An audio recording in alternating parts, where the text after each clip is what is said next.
Sabi ko, Lagyan ng tubig, lagyan ng sabon. At kuskusin ang mga balat. Kuskusin ang mga balat. Likod ng mga kamay. Kuskusin ang mga likod ng mga kamay.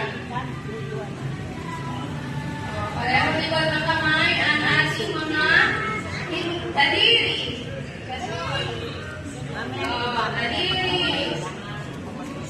Tapos, next ay yung mga nilalaki natin. Nilalaki. Down. Your thumb.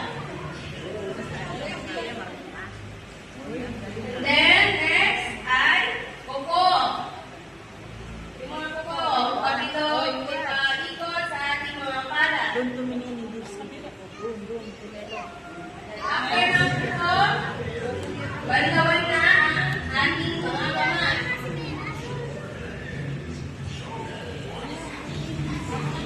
Gawan ng puti para maalis ang sabon. Pagkatapos ng sabon,